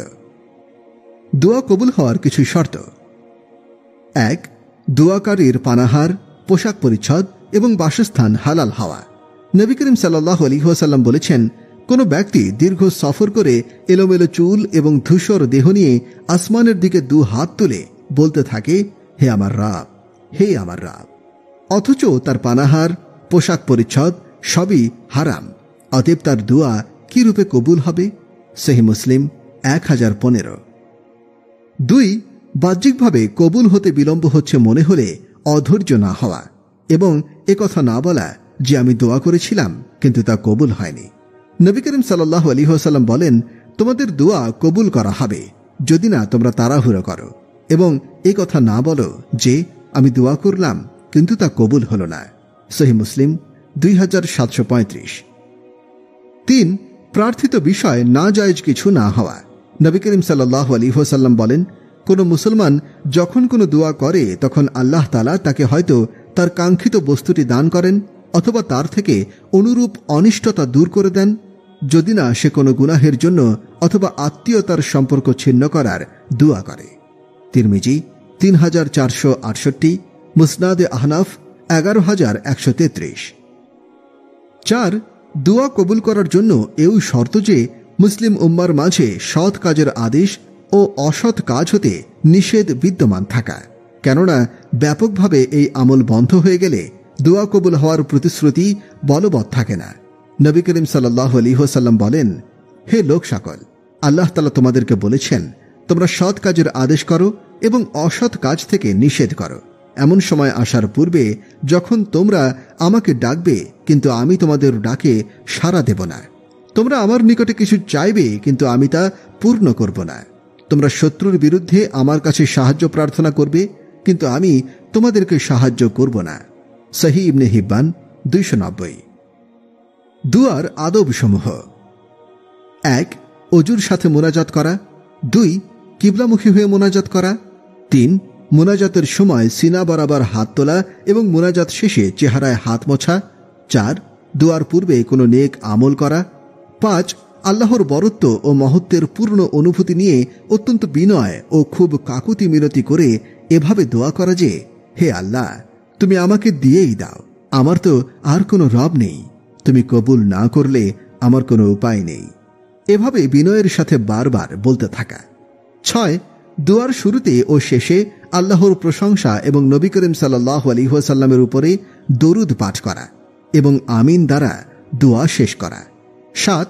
এই ইয়াকিন ও বিশ্বাসের সাথে মোনাজাত করা যে আমি যা চাইলাম আমার মাওলা নিশ্চিত আমাকে তা দেবেন। 8. নিম্নস্বরে কায়মনো বাক্যে মোনাজাত করা। আল্লাহ তাআলা বলেন, তোমরা তোমাদের প্রভুকে কায়মনো বাক্যে এবং অনুচ্চ স্বরে ডাকো, নিশ্চয়ই তিনি সীমালঙ্ঘনকারীদের পছন্দ করেন না। 9. মুনাজাতে কান্নাকাটি করা, কান্না না আসলে কান্নার ভান করা। 10. সকল মুমিনের জন্য দোয়া করা। আল্লাহ তাআলা ইরশাদ করেন, আপনি আপনার নিজের ভুলের জন্য ইস্তেগফার করুন এবং সকল মুমিন নর নারীদের জন্যও ক্ষমা প্রার্থনা করুন। নবী করিম সাল্লাল্লাহু আলাইহি ওয়াসাল্লাম আরো বলেন, যে ব্যক্তি মুমিন নর নারীদের জন্য ক্ষমা প্রার্থনা করে, প্রত্যেক নর নারীর বদলায় তার আমলনামায় একটি করে নেকি লেখা হয়। 11. প্রথমে নিজেকে দিয়ে দোয়া শুরু করা। হযরত উবাই ইবনে কাব রাদিয়াল্লাহু আনহু বলেন, রাসূলুল্লাহ সাল্লাল্লাহু আলাইহি ওয়াসাল্লাম যখন কারো আলোচনা করে তার জন্য দোয়া করতে চাইতেন, তখন প্রথমে নিজের জন্য দোয়া করতেন, অতঃপর আলোচিত ব্যক্তির জন্য দোয়া করতেন। 12. কোনো গুনাহের কাজ সম্পন্ন হওয়ার দোয়া না করা। নাজায়েজ কোনো কিছুর জন্য দোয়া না করা, এসব দোয়া তো কবুল হয় না, বরং ঈমান চলে যাওয়ার আশঙ্কা আছে। দোয়া কবুল হওয়ার বিশেষ কিছু সময়: 1. প্রত্যেক ফরজ নামাজের পর। 2. আজান ও ইকামতের মধ্যবর্তী সময়। 3. রাতের শেষ ভাগ। 4. জুমার দিন খুতবার মাঝে কিংবা আসর ও মাগরিবের মধ্যবর্তী সময়ে। 5. জমজমের পানি পান করার সময়। 6. শরীয়ত সম্মত জিকিরের মজলিসে থাকা অবস্থায়। 7. সিজদা অবস্থায়। মুমিন বান্দা এ অবস্থায় আল্লাহ তাআলার অতি নিকটে চলে যায়। 8. অসুস্থ ব্যক্তির নিকট দোয়া করার সময়, কারণ তার নিকটে গিয়ে যা বলা হয় এর উপর ফেরেশতা আমিন বলতে থাকে। 9. বৃষ্টির সময়। 10. জিহাদের ময়দানে যুদ্ধরত অবস্থায়। আল্লাহ তাআলা আমাদের দুয়ার শর্ত ও আদবের প্রতি লক্ষ্য রেখে দোয়া কবুলের বিশেষ মুহূর্তগুলোতে সব সময় বেশি বেশি দোয়া করার তৌফিক দান করুন, আমিন। দুয়ার কিছু শর্ত: দুয়ার ফলাফল চোখে দেখি বা না দেখি আমাদেরকে দোয়া করে যেতে হবে। কিছু কিছু ক্ষেত্রে দোয়ার ফলাফল একেবারেই কম দেখা যায়, বলতে গেলে দেখাই যায় না। এমন একটি ক্ষেত্র হল যখন মুসলমান মজলুম হতে থাকে, তাদের উপরে বিভিন্ন জায়গায় নির্যাতন চলতে থাকে, তখন দোয়া কান্নাকাটি করা হয়, চোখের পানি ফেলা হয়, কুনুতে নাজেলা পড়া হয়, কিন্তু শেষ পর্যন্ত রক্ত ঝরতেই থাকে, আগুন জ্বলতেই থাকে। একসময় আগুন জ্বলা বন্ধ হয়, কিন্তু মানুষ যেভাবে দোয়া করেছিল, যেভাবে কান্নাকাটি করেছিল, সেভাবে কিছুই হয় না, তাৎক্ষণিকভাবেও হয় না, কাছাকাছি সময়েও হয় না। তো যেসব ক্ষেত্রে ফলাফল চোখে দেখা যায় না, সেসব ক্ষেত্রেও আমাদেরকে দোয়া করে যেতেই হবে। দোয়া করে এ কথাও বলা যাবে না যে আমি দোয়া করেছি, দোয়া কবুল হয় না। এ কথা বলা বেয়াদবি এবং দোয়ার মাধ্যমে বেবরকতির কারণ। বেবরকতির অর্থ হল দোয়া কবুল না হওয়া। দোয়া কবুল হওয়ার জন্য আল্লাহ তাআলা অনেক উপায় দান করেছেন, সময় দিয়েছেন, আমল দিয়েছেন, ব্যক্তি দিয়েছেন, অর্থাৎ নির্দিষ্টভাবে বলে দিয়েছেন অমুক সময়ে দোয়া কবুল হয়, অমুক স্থানে দোয়া কবুল হয়, অমুক ব্যক্তির দোয়া কবুল হয়, অমুক অমুক আমলের পরে দোয়া কবুল হয়, রোজাদারের দোয়া কবুল হয়, মুসাফিরের দোয়া কবুল হয়, সন্তানের জন্য মা বাবার দোয়া কবুল হয়। দোয়া কবুল হওয়ার কত ঘোষণা আল্লাহ তাআলা কতভাবে দিয়েছেন। দোয়া কবুল হওয়ার যেমন অনেক উপায় রয়েছে, তেমনি দোয়া কবুল না হওয়ারও অনেক কারণ রয়েছে, সেগুলো থেকেও আমাদেরকে বাঁচতে হবে। আরেকটা বিষয় হলো, আমি যেভাবে চেয়েছি আমার দোয়া জানা বা অজানা কোনো কারণে সেভাবে কবুল হয়নি, তখন আমাকে দুটি কথা মনে রাখতে হবে। 1. আমি দেখিনি, তাই বলে একথা নিশ্চিতভাবে বলতে পারি না যে আমার দোয়া কবুল হয়নি। দোয়া কবুল হওয়ার অনেক পদ্ধতি আছে। কোন পদ্ধতিতে দোয়া কবুল হয়েছে তা আমি জানি না, আল্লাহই ভালো জানেন। 2, আমি দোয়া কবুল হতে দেখিও নি, আবার আমার কিছু ত্রুটির কারণে দোয়া কবুল হয়েছে বলেও মনে হয় না। তখনও আমার করণীয় দোয়া করা। একে তো আমি নিশ্চিতভাবে বলতে পারি না যে দোয়া কবুল হয়নি। দ্বিতীয়ত, যদি বাস্তবিকই দোয়া কবুল না হয়ে থাকে তাহলেও আমি দোয়া বাদ দিতে পারি না। কি কি কারণে দোয়া কবুল হয় না? দোয়া কবুল না হওয়ার অর্থ একেবারে কবুল হবে না এটা নয়। কবুল না হওয়ার অর্থ হল কবুল হওয়ার কোনো ওয়াদা নেই, নিশ্চয়তা নেই। নয়তো আল্লাহ তাআলার কুদরতে আছে, আল্লাহ তাআলা চাইলে যে কোনো সময় যে কারো দোয়া কবুল করতে পারেন। দোয়া কবুল না হওয়ার প্রথম কারণ হল, হাদিস শরীফে এসেছে আল্লাহ তাআলা মুমিনদেরকে সে জিনিসের আদেশ করেছেন যে জিনিসের আদেশ তিনি নবীদেরকে করেছেন, তা হল হালাল খাও এবং সৎ কাজ করো। রাসূলদেরকেও আল্লাহ তাআলা সম্বোধন করে বলেছেন, তোমরা হালাল রিজিক গ্রহণ করো এবং আল্লাহর ইবাদত করো। আল্লাহর এক বান্দা লম্বা সফরে বের হয়েছে, এত দীর্ঘ সফর যে মাথার চুল এলোমেলো হয়ে গেছে এবং কাপড় চোপড় ময়লা হয়ে গেছে। সফরে তো এমনি দোয়া কবুল হওয়ার কথা, তার উপর তার এই করুণ হালতে তো আরো বেশি কবুল হওয়ার কথা। তো সে এক বিপদে পড়ে দুহাত আসমানের দিকে প্রসারিত করে এভাবে আল্লাহকে ডাকছে, হে আল্লাহ, হে আল্লাহ। সে এভাবে দোয়া করেই যাচ্ছে, অথচ লোকটার অবস্থা হলো তার খাবার হারাম, যা সে পান করে তা হারাম, আবার যা সে পরিধান করে তাও হারাম। সুতরাং এর দোয়া কিভাবে কবুল হবে? তো খাবার হালাল না হওয়া দোয়া কবুল না হওয়ার একটি কারণ। আবার কোনো গুনাহের বিষয়ে আল্লাহর কাছে চাওয়া, যেমন আত্মীয়তার সম্পর্ক ছিন্ন করার বিষয়টি আল্লাহর নিকটে প্রার্থনা করা, এটি এমনিতেও নাজায়েজ, আবার দোয়া কবুল না হওয়ারও একটি কারণ। দোয়া কবুল না হওয়ার আরেকটি কারণ হল, ব্যাপকভাবে যখন নামাজে নাহি আনিল মুনকার বন্ধ হয়ে যাবে, অন্যায়ের প্রতিবাদ করা যখন একেবারেই ছেড়ে দেয়া হবে, ফাহিশা এবং অশ্লীলতা যখন মহামারীর রূপ ধারণ করবে, তখনও দোয়া কবুল করা হবে না। এই সকল বিষয়ে কুরআন মাজিদে সতর্ক করা হয়েছে। তোমরা ওই বিপর্যয়কে ভয় করো যা বিশেষভাবে তোমাদের জন্য যারা জুলুম করে কেবল তাদেরকেই আক্রান্ত করে না। সূরা আনফাল আয়াত 25। অনেক গুনাহ আছে এমন, এর উপরে শাস্তি আসে, এবং যখন আসে তখন শুধুই গুনাহগারের উপরে আসে না, ব্যাপকভাবে সকলের উপরে আসে। আর এ সকল ফাহিশা এবং অশ্লীলতা যখন ব্যাপক আকার ধারণ করে, যখন নাহি আনিল মুনকার বন্ধ হয়ে যায়, কোনো কওম, কোনো জাতি, কোনো দেশ বা সমাজে যদি অশ্লীলতা, মিথ্যাচার, দুর্নীতি, পাপাচার, অন্যায়, অত্যাচার ছড়িয়ে পড়ে, বিশেষভাবে সমাজের সেই শ্রেণীর মাঝে যে শ্রেণীর মাধ্যমে এ মন্দ কর্ম দূর হওয়ার কথা, তখন এর শাস্তি হয় অত্যন্ত ভয়াবহ। এখন উম্মত আছে এই হালতে। আমরা নাফরমানি করতে করতে আল্লাহকে এত নারাজ করেছি যে যেদিক থেকে আমাদের সংশোধনী আসবে সেদিকটি খারাপ হয়ে আছে। দোয়া করে যাব। দোয়া আমি যেভাবে করতে চাচ্ছি সেভাবে কবুল হোক বা না হোক, আমি দোয়া করেই যাব। কারণ আমার উপার্জন যদি হালাল হয়, পুরো সমাজে নাহি আনিল মুনকার করার সামর্থ্য আমার নেই। আমার ঘরে আমার সামর্থ্য আছে, এটুকু যদি করি তাহলে আমি কিভাবে কথা বলি যে দোয়া কবুল হবে না? হ্যাঁ, আক্ষরিক অর্থে দোয়া কবুল খুব কমই হয়ে থাকে। বেশিরভাগ এরকমই হয় যে আপনি যেভাবে চাচ্ছেন তার চেয়ে একটু ব্যতিক্রমভাবে দোয়া কবুল হবে। তারপরও বোঝা যায় যে আল্লাহ তাআলা দোয়া কবুল করেছেন। দোয়া কবুল হওয়ার যে নকশা আপনি তৈরি করেছেন, সেই নকশা হয়তো আল্লাহ বাস্তবায়ন করবেন না, কিন্তু আপনার জরুরত আল্লাহ পুরা করবেন। তারপরেও কখনো কখনো আপনার নকশা মোতাবেক দোয়া কবুল হয়ে যেতে পারে। কবুল হওয়ার একটা সূরত আছে যেটা বোঝার উপায় নেই। সেটা হলো, হাদিস শরীফে এসেছে আপনি চেয়েছেন দুনিয়ার জন্য, আল্লাহ রেখেছেন আখিরাতের জন্য। কিয়ামতের দিন যখন বান্দা দেখবে যে আল্লাহ তাআলা দুয়ার বদলে কত কিছু রেখেছেন, তখন বলবে, আল্লাহ, আমি তো এত কিছু করিনি, এগুলো আমার আমলনামায় কোত্থেকে এলো? আল্লাহ তাআলা তখন বলবেন, তুমি যে দুনিয়ায় দোয়া করেছিলে সেগুলো দুনিয়ায় দেয়া হয়নি, এখন সেগুলো আরো উত্তম রূপে দেয়া হচ্ছে। কিন্তু দুনিয়ায় সেটা আমাদের বোঝার কোনো উপায় নেই। দোয়া কবুল হওয়ার আরেকটি সূরত হলো, আমি ছোট কোনো মুসিবতে পড়লাম, আল্লাহর কাছে দোয়া করলাম, আল্লাহ আমাকে উদ্ধার করুন, কিন্তু মুসিবত থেকে আমি উদ্ধার পেলাম না। তখন আমি মনে করি আমার দোয়া কবুল হয়নি, অথচ আমার তাকদীর ছিল আরও বড় মুসিবতের। আল্লাহ তাআলা আমাকে এই ছোট মুসিবতে আক্রান্ত করে সেই বড় মুসিবত থেকেই রেহাই দিয়ে দিয়েছেন। সেই বড় মুসিবত থেকে বাঁচার জন্য আমি দোয়া করিনি, কিন্তু এই ছোট মুসিবতের দোয়ার বরকতে আল্লাহ তাআলা আমাকে সেই বড় মুসিবত থেকে বাঁচিয়ে দিলেন।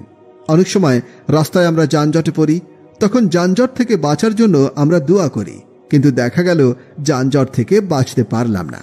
কিন্তু ঠিকই আল্লাহ তাআলা আমাকে তার চেয়ে বড় বিপদ থেকে বাঁচিয়ে দিয়েছেন। একটু সামনে যেতেই দেখা গেল একটা গাড়ি খাদের মধ্যে উল্টে পড়ে আছে। যানজটে না পড়লে হয়তো আমাদের গাড়িটা সেখানেই থাকত। কবুল হওয়ার অদৃশ্য সুরতগুলো তো আমরা জানি না, তাহলে আমি কিভাবে একথা বলি যে আমার দোয়া কবুল হয়নি? ফখরুদ্দিন রাজি রহিমাহুল্লাহ এর ঘটনা। মাওলানা তাকি সাহেব দামাদ বারকাতুহুম লিখেছেন, এক লোক একদা এক বিচ্ছুকে দেখল অস্বাভাবিক দ্রুত গতিতে কোথাও যাচ্ছে। লোকটি কৌতূহলী হয়ে বিচ্ছুর পিছু নিল। বিচ্ছুটি আস্তে আস্তে সেই নদীর কিনারে আসলো। নদীতে একটা কচ্ছপ ভেসে উঠল। বিচ্ছুটি কচ্ছপের পিঠে লাফ দিয়ে উঠে গেল। লোকটির কৌতূহল আরও বেড়ে গেল। সেও একটি নৌকা নিয়ে নদী পার হয়ে গেল। ওপারে গিয়ে দেখতে পেল এক লোক শুয়ে আছে, আর তার পাশে একটি বিষধর সাপ ফনা তুলে আছে ছোবল মারার জন্য। সাপটি যেই ছোবল মারতে যাবে, বিচ্ছুটি অমনি সাপকে দংশন করল। ছোবল মারার আগেই বিচ্ছুর দংশনে সাপটি মারা গেল। এরকম আরও কত ঘটনা ঘটতে থাকে, আমাদের খবরই থাকে না। দুয়ার ক্ষেত্রে আরেকটি বিষয় হল, হযরত থানভী রাহিমাহুল্লাহ নিজ ভাষায় বলেছেন, একজন আল্লাহর কাছে 10টা টাকা চেয়েছে। এটা সে যুগের কথা। এ যুগে তো মানুষ 10 টাকা আল্লাহর কাছে চাইতেও যাবে না, অথচ হাদিস শরীফে এসেছে ছোট থেকে ছোট জিনিসও আল্লাহর কাছে চাওয়া দরকার। তো সে 10 টাকা আল্লাহর কাছে চাইল। এখানে একটা মূলনীতি বলে দিচ্ছি, দোয়া করার অনেক বড় একটা আদব হচ্ছে আল্লাহর কাছে জরুরত চাওয়া। আল্লাহকে বলা, আল্লাহ আমার অমুক জরুরত পুরো করে দাও, আমার কর্জ আদায় করে দাও, আমাকে দান সদকা করার তৌফিক দাও। নির্দিষ্টভাবে বলা, আল্লাহ আমাকে 10,000 টাকা দাও, এটা উচিত নয়। তো আল্লাহর কাছে চাওয়ার সময় আমাদের জরুরত চাইতে হবে। ধরলাম আল্লাহ আমাকে 10,000 টাকা দিলেন, কিন্তু যে উদ্দেশ্যে এই টাকা চেয়েছি সেই উদ্দেশ্য পূরণ হল না। থানভী রাহিমাহুল্লাহ এর কথা বলছিলাম। থানভী রাহিমাহুল্লাহ বলছিলেন যে সে আল্লাহর কাছে 10টা টাকা চাইল, কিন্তু তার 10 টাকার ব্যবস্থা হলো না। যেদিন দোয়া করেছিলেন সেদিন রাতে তার তাহাজ্জুদের তৌফিক হলো। এমনিতে সাধারণত তার তাহাজ্জুদের সৌভাগ্য হয় না, কিন্তু আজ দুয়ার বদৌলতে তার তাহাজ্জুদের সৌভাগ্য হয়ে গেল। সুতরাং নিশ্চিতভাবে কথা বলা যায় না যে আমাদের দোয়া কবুল হয়নি। আল্লাহর রসুল সাল্লাল্লাহু আলাইহি ওয়াসাল্লামের দোয়া করার একটি পদ্ধতি হল, তিনি ব্যাপক দোয়া করতেন। অর্থাৎ তিনি এমন শব্দে দোয়া করতেন যে শব্দের মধ্যে ব্যাপকতা আছে। রব্বানা আতিনা, একটার ভিতরে সব এসে গেছে। আবার দোয়া করেছেন আল্লাহুম্মা গফিরলি লিল মুমিনিনা, আল্লাহ সকল মুমিন নারী পুরুষকে আপনি মাফ করে দিন। আমার এক দোস্ত আমাকে বললেন তার জন্য দোয়া করি কিনা। আমি বললাম হ্যাঁ। তিনি বললেন কিভাবে করেন? 15 কোটির মধ্য দিয়ে দেন নাকি? তিনি মনে করেছিলেন আমি দোয়ার মধ্যে বলি, হে আল্লাহ বাংলাদেশের সকল মুসলমানকে আপনি মাফ করে দিন। কিন্তু আমি তো কখনো এভাবে দোয়া করি না। আমি তো সারা পৃথিবীর সকল মুসলমানের জন্য দোয়া করি। তো আমি বললাম না, আমি আপনাকে 15 কোটির মধ্যে দিই না, আমি আপনাকে 100 কোটির মধ্যে দিই। কিন্তু তাতে সমস্যা কি? সকল মুসলমান বললে আল্লাহর চোখ থেকে বাদ পড়ে যেতে পারেন। নাম নিয়ে দোয়া করলে আর সে বাদ পড়ার আশঙ্কাটা থাকে না। আপনি কি মনে মনে তাই ভাবছেন? না, আল্লাহর কাছে তো একজনের কথা বললে যেমন, সকলের কথা বললেও তেমনই। আমি তো বলি, আপনি যদি তালিকা পড়তে থাকেন আল্লাহর সামনে, তাহলে ভুলে তালিকা থেকে 2-1 নাম বাদ পড়ে যেতে পারে। কিন্তু আপনি যখন লিল মুমিনিন বলেছেন, তখন জমিনের উপরে এবং আসমানের নিচে যেখানে যত মুমিন আছে আল্লাহর কাছে সব এমনভাবে দাখিল হয়ে গেল যেমনভাবে 1-2 নাম পড়া হলে হয়। কিন্তু মনের সান্ত্বনা বলে একটা কথা আছে। এজন্য আমরা বিভিন্ন সময় বিভিন্ন বন্ধুর নাম নিয়ে দোয়া করি। কিন্তু ইজতেমাই দোয়ার মধ্যে তো সকলের নাম নিয়ে দোয়া করা সম্ভব নয়। আর ইজতেমাই দোয়া বেশি লম্বা করা উচিত নয়, কারণ কারো কারো জরুরত থাকতে পারে, আর ইজতেমাই দোয়ার নাম নেয়াটা অনেকের জন্য বিরক্তির কারণও হতে পারে। যখন ইনফিরাদি দোয়া করবেন তখন একজন একজন করে সকলের নাম নেওয়া যায়। দোয়ার মধ্যে নিয়ম হল প্রথমে ব্যাপকভাবে দোয়া করবেন, তারপর খাসভাবে দোয়া করবেন।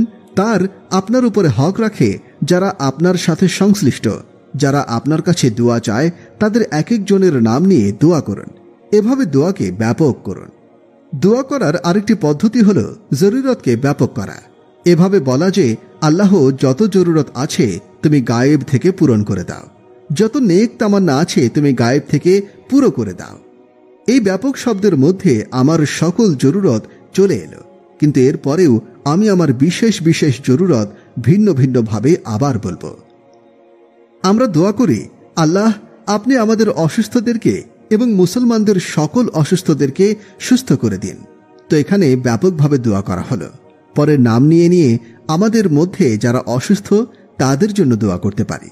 দোয়ার মধ্যে আরেকটি বিষয় হলো কবুলিয়াতের আশা নিয়ে দোয়া করা এবং দৃঢ়তার সাথে দোয়া করা, যেন আল্লাহর কাছ থেকে কেড়ে নেওয়া। আল্লাহ তাআলা আমাদেরকে দিয়েই দাও, আমাদেরকে মাগফিরাত করেই দাও। আল্লাহ, তুমি মন চাইলে দাও, মন চাইলে মাফ করে দাও, এভাবে নয়। এভাবে বললে আর দোয়া করার দরকারটা কি? আর আল্লাহর খাজানায় কি কোনো কিছুর অভাব আছে?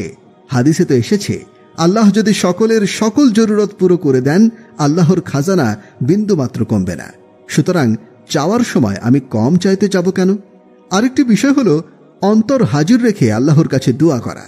অন্তর যদি গায়রে হাজির থাকে তাহলে দোয়া কবুল হয় না।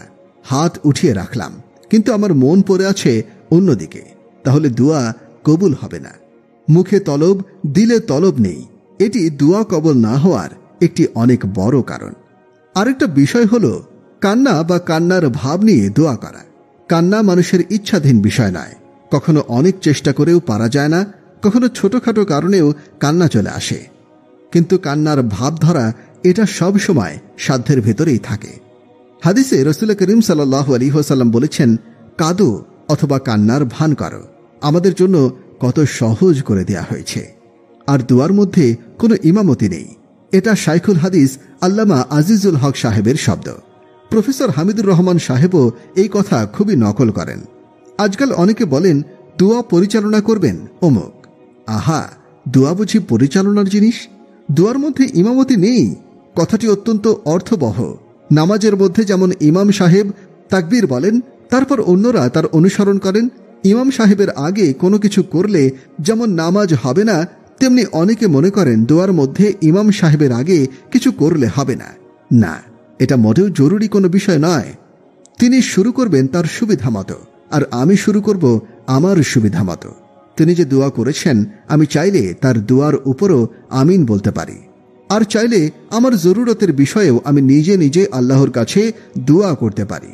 আর আমার এখন বিস্তারিত দোয়া করার সময় নেই, আমি কিছুক্ষণ দোয়া করে চলে গেলাম, কোনো সমস্যা নেই।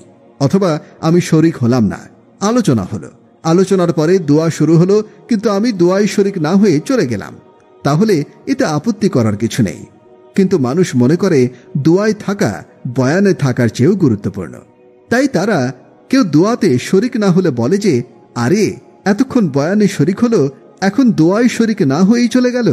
অথচ বাস্তবিক পক্ষে দোয়ার চেয়ে বয়ানের গুরুত্ব অনেক বেশি। আর দোয়া তো সে নিজে নিজেই করতে পারে। আল্লাহ তাআলা আমাদের সঠিকভাবে দোয়া করার তৌফিক দান করুন, আমিন। গুরুত্বপূর্ণ কতিপয় আমল। ফজরের সুন্নত শেষে সূরা ফাতিহার আমল। 1. নিয়মিত ফজরের সুন্নত ও ফজরের মধ্যবর্তী সময়ে 21 বার বিসমিল্লাহর সাথে সূরা ফাতিহার প্রথম আয়াত মিলিয়ে সূরা ফাতিহা পাঠ করলে 1. সে দরিদ্র হলে অর্থশালী হবে। 2. ঋণগ্রস্ত থাকলে ঋণমুক্ত হবে। 3. দুর্বল থাকলে শক্তিশালী হবে। 4. সকলের অনুরক্ত ও ভক্তিভাজন হবে। 5. শত্রুর চোখে ভয়ঙ্কর এবং বন্ধুর চোখে প্রিয় হবে। উক্ত নিয়মে 40 দিনের মধ্যে কোনো দিন বাদ না দিলে 1. সে হারানো চাকরি ফিরে পাবে। 2. বন্ধা স্ত্রীলোক সন্তান লাভ করবে। 2.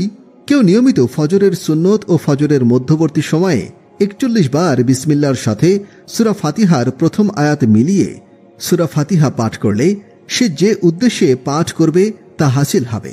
উহা পানিতে দম করে যে কোনো ধরনের রোগীকে পান করালে উক্ত রোগী আরোগ্য লাভ করবে। জাদুগ্রস্ত ব্যক্তিকে পান করালে জাদু থেকে আরোগ্য লাভ করবে। সূরা ফাতিহার সংক্ষিপ্ত মাহাত্ম্য ও ফজিলাত। নবী করিম সাল্লাল্লাহু আলাইহি ওয়াসাল্লাম ইরশাদ করেছেন, যার হাতে আমার প্রাণ, আমি তার শপথ করে বলছি, সূরা ফাতিহার মতো দ্বিতীয় কোন সূরা তাওরাত, ইনজিল, জাবুর এবং স্বয়ং কুরআনের মধ্যেও নেই। হযরত আবু হুরায়রা রাদিয়াল্লাহু আনহু থেকে বর্ণিত, নবী করিম সাল্লাল্লাহু আলাইহি ওয়াসাল্লাম বলেছেন, সূরা ফাতিহা প্রত্যেক রোগের ঔষধ বিশেষ। ইমাম তিরমিজি রাহিমাহুল্লাহ হযরত ওমর রাদিয়াল্লাহু আনহু হতে বর্ণনা করেন, সূরা ফাতিহার মধ্যে যাবতীয় রোগের শেফা রয়েছে। 5 ওয়াক্ত নামাজ শেষে আমল। নামাজ শেষে ইস্তেগফার। নবী করিম সাল্লাল্লাহু আলাইহি ওয়াসাল্লাম সালাম ফিরানোর পরে নামাজ শেষ করে 3 বার ইস্তেগফার করতেন। আস্তাগফিরুল্লাহ, আস্তাগফিরুল্লাহ, আস্তাগফিরুল্লাহ, এবং বলতেন, আল্লাহুম্মা আনতা সালামু ওয়া মিনকাস সালামু তাবারাকতা ইয়া যাল জালালি ওয়াল ইকরাম। মুসলিম শরীফের এক বর্ণনায় ওয়ালিদ রহিমাহুল্লাহ বলেন, আমি আল-জাজি রহমতুল্লাহ আলাইহিকে জিজ্ঞাসা করলাম, নবীজি সাল্লাল্লাহু আলাইহি ওয়াসাল্লাম কিভাবে ইস্তেগফার করতেন? তিনি বলেন, নবীজি সাল্লাল্লাহু আলাইহি ওয়াসাল্লাম বলতেন, আস্তাগফিরুল্লাহ, আস্তাগফিরুল্লাহ, আস্তাগফিরুল্লাহ। নামাজ শেষে ইস্তেগফার ও তওবার গুরুত্ব। পবিত্র কোরআন ও হাদিসের পর্যালোচনায় নামাজ ইত্যাদি ইবাদত সমূহের দ্বারা শুধু সগীরা গুনাহ মাফ হয়ে যায়, কবিরা গুনাহ তওবা ছাড়া মাফ হয় না। এই জন্য নামাজ আদায়ের সাথে সাথে মনোযোগ সহকারে তওবা ও ইস্তেগফার করা উচিত। এতে অলসতা করা উচিত নয়। অবশ্যই আল্লাহ তাআলা যদি আপন দয়া ও অনুগ্রহে কাউকে কবিরা গুনাহ ক্ষমা করে দেন তবে ভিন্ন কথা। নামাজ শেষে আল্লাহ তাআলার একত্ববাদ ঘোষণা এবং প্রশংসামূলক দোয়া মুগিরা ইবনে শুআইব রাদিয়াল্লাহু আনহু এর কাতিব ওয়াররাদ রাদিয়াল্লাহু আনহু বর্ণনা করেন যে, মুগিরা ইবনে শুবা রাদিয়াল্লাহু আনহু আমাকে দিয়ে মুয়াবিয়া রাদিয়াল্লাহু আনহু এর এই মর্মে একখানা পত্র লেখেন যে, নবী করিম সাল্লাল্লাহু আলাইহি ওয়াসাল্লাম প্রত্যেক ফরজ নামাজের পরে একটি দোয়া পাঠ করতেন। নবী করিম সাল্লাল্লাহু আলাইহি ওয়াসাল্লাম প্রত্যেক ফরজ নামাজের পরে পাঠ করতেন, যার অর্থ আল্লাহ তাআলা ব্যতীত কোনো মাবুদ নেই, তিনি এক, তার কোনো শরীক নেই, সমগ্র রাজত্ব ও সকল প্রশংসা তারই, তিনি সব কিছুর উপরে সর্বশক্তিমান। হে আল্লাহ, আপনি যা দান করেন তা কেউ রুখতে পারে না, আর আপনি যা দান করেন না তা কেউ দিতে পারে না। আর কোনো ধনীর ধন তাকে আপনার পাকড়াও থেকে রক্ষা করতে পারবে না। উত্তম আমল ও আখলাকের জন্য দোয়া। প্রত্যেক নামাজের পরে একবার পাঠ করা। হযরত আবু আয়ুব আনসারী রাদিয়াল্লাহু আনহু থেকে বর্ণিত, তিনি বলেন, আমি যখনই নবী করিম সাল্লাল্লাহু আলাইহি ওয়াসাল্লামের পেছনে নামাজ পড়েছি, নামাজ শেষ করে তাকে এই দোয়া পাঠ করতে শুনেছি, যার অর্থ, হে আল্লাহ, আমার সমস্ত ভুল ভ্রান্তি ও গুনাহ মাফ করে দিন। হে আল্লাহ, আমাকে উন্নতি দান করুন, আমার ত্রুটি বিচ্যুতি দূর করে দিন, আমাকে উত্তম আমল এবং উত্তম আখলাকের তৌফিক নসিব করুন, কারণ উত্তম আমল ও উত্তম আখলাকের প্রতি হেদায়েত আপনি ব্যতীত আর কেউ দিতে পারে না, এবং খারাপ আমল এবং খারাপ আখলাক আপনি ব্যতীত আর কেউ দূর করতে পারে না। ইবাদত বন্দেগীতে সাহায্য চেয়ে দোয়া। প্রত্যেক নামাজের পরে একবার পাঠ করবে। হযরত মুয়াজ ইবনে জাবাল রাদিয়াল্লাহু আনহু থেকে বর্ণিত আছে যে, নবী করিম সাল্লাল্লাহু আলাইহি ওয়াসাল্লাম তার হাত ধরে বলেছেন, হে মুয়াজ, আল্লাহর কসম, তোমাকে আমি মহব্বত করি। এরপর বললেন, আমি তোমাকে ওসিয়ত করছি যে কোনো নামাজ পড়ার পরে এই দোয়া পড়া ছেড়ে দিও না। হে আল্লাহ, আমাকে তোমার জিকির, শুকর এবং সুষ্ঠু ইবাদতে সাহায্য করো। সমুদ্রের ফেনা পরিমাণ পাপ হলেও মাফ হওয়ার আমল। হযরত আবু হুরায়রা রাদিয়াল্লাহু আনহু থেকে বর্ণিত, রাসূল পাক সাল্লাল্লাহু আলাইহি ওয়াসাল্লাম বলেছেন, প্রত্যেক নামাজের পরে যে ব্যক্তি সুবহানাল্লাহ 33 বার, আলহামদুলিল্লাহ 33 বার, আল্লাহু আকবার 33 বার পাঠ করে, আর এতে মোট 99 বার হয়। আর যদি একবার পাঠ করে, লা ইলাহা ইল্লাল্লাহু ওয়াহদাহু লা শারীকা লাহু লাহুল মুলকু ওয়া লাহুল হামদু ওয়া হুয়া আলা কুল্লি শাইইন কাদির, অর্থাৎ আল্লাহ ব্যতীত কোনো মাবুদ নেই, তিনি এক, যার কোনো শরীক নেই, সমগ্র রাজত্ব ও সকল প্রশংসা তারই, তিনি সব কিছুর উপরে সর্বশক্তিমান, তবে 100 বার পূর্ণ হয়। কেউ এরূপ পাঠ করলে তার পাপ যদি সমুদ্রের ফেনা পরিমাণও হয় তবে তা মাফ হয়ে যায়। উল্লেখ্য, অন্য এক রেওয়াতে আছে সুবহানাল্লাহ 33 বার, আলহামদুলিল্লাহ 33 বার এবং আল্লাহু আকবার 34 বার পাঠ করার কথাও বর্ণিত হয়েছে। জাহান্নাম থেকে মুক্তি পাওয়ার আমল। প্রত্যেক ফজর ও মাগরিবের নামাজের পরে 7 বার। হযরত মুসলিম ইবনে হারিস তামিমি রাদিয়াল্লাহু আনহু বলেন, নবী করিম সাল্লাল্লাহু আলাইহি ওয়াসাল্লাম আমাকে চুপে চুপে বলেছেন, যখন তুমি মাগরিবের নামাজে শেষ করো তখন এই দোয়া 7 বার পড়ে নিও। আল্লাহুম্মা আজিরনি মিনান নার, অর্থাৎ হে আল্লাহ, আমাকে দোজখ থেকে নিরাপদ রেখো। যদি তুমি তা পাঠ করো আর ওই রাতেই তোমার মৃত্যু এসে যায় তবে দোজখ থেকে নিরাপদ থাকবে। যদি ফজরের নামাজের পরেও এই দোয়া 7 বার পাঠ করো আর ওই দিনেই তোমার মৃত্যু এসে যায় তবে দোজখ থেকে নিরাপদ থাকবে। 70 বার আল্লাহ তাআলার রহমতের দৃষ্টি লাভ করার আমল। নামাজের পরে নিম্নোক্ত প্রতিটি বিষয়ে একবার পাঠ করবে। ইমাম বাগভী রহিমাহুল্লাহ তার নিজস্ব একটি রেওয়াতে হাদিস বর্ণনা করেছেন যে নবী করিম সাল্লাল্লাহু আলাইহি ওয়াসাল্লাম বলেছেন, আল্লাহ রাব্বুল আলামিন ইরশাদ করেন, যে ব্যক্তি প্রত্যেক নামাজের পরে সূরা ফাতিহা, আয়াতুল কুরসি এবং সূরা আল ইমরানের শাহাদাল্লাহ আয়াত শেষ পর্যন্ত এবং কুল আল্লাহু আয়াত ইয়াগির হাসাব পর্যন্ত পাঠ করে, আমি তার ঠিকানা জান্নাতে করে দিব, আমার কাছাকাছি স্থান দিব, দৈনিক 70 বার তার প্রতি রহমতের দৃষ্টি দেব আর 70টি প্রয়োজন মিটিয়ে দেব, শত্রুর কবল থেকে তাকে আশ্রয় দেব এবং শত্রুর বিরুদ্ধে জয় করব। আয়াতুল কুরসির অর্থ হল আল্লাহ ছাড়া অন্য কোনো উপাস্য নেই, তিনি জীবিত, সব কিছুর ধারক, তাকে তন্দ্রাও স্পর্শ করতে পারে না এবং নিদ্রাও নয়। আসমান ও জমিনে যা কিছু আছে সবই তার। কে আছে এমন যে সুপারিশ করবে তার কাছে তার অনুমতি ছাড়া? দৃষ্টির সামনে কিংবা পিছনে যা কিছু রয়েছে সে সবই তিনি জানেন। তার জ্ঞান সীমা থেকে তারা কোনো কিছুকেই পরিবেষ্টিত করতে পারে না, কিন্তু যতটুকু তিনি ইচ্ছা করেন। তার সিংহাসন সমস্ত আসমান ও জমিনকে পরিবেষ্টিত করে আছে, আর সেগুলোকে ধারণ করা তার পক্ষে কঠিন নয়। তিনি সর্বোচ্চ ও সর্বাপেক্ষা মহান। সূরা আল ইমরান 18-19 নম্বর আয়াত। আল্লাহ সাক্ষ্য দিয়েছেন যে তাকে ছাড়া আর কোনো উপাস্য নেই। ফেরেশতাগণ এবং ন্যায়নিষ্ঠ জ্ঞানীগণও সাক্ষ্য দিয়েছেন যে তিনি ছাড়া আর কোনো ইলাহ নেই। তিনি পরাক্রমশালী, প্রজ্ঞাময়। নিঃসন্দেহে আল্লাহর নিকট গ্রহণযোগ্য দিন একমাত্র ইসলাম, এবং যাদের প্রতি কিতাব দেয়া হয়েছে তাদের নিকটে প্রকৃত জ্ঞান আসার পরেও ওরা মতবিরোধে লিপ্ত হয়েছে। শুধুমাত্র পরস্পর বিদ্বেষবশত যারা আল্লাহর নিদর্শন সমূহের প্রতি কুফরি করে তাদের জানা উচিত যে নিশ্চিতরূপে আল্লাহ তাআলা হিসাব গ্রহণে অত্যন্ত দ্রুত। সূরা আল ইমরান 26-27 আয়াত।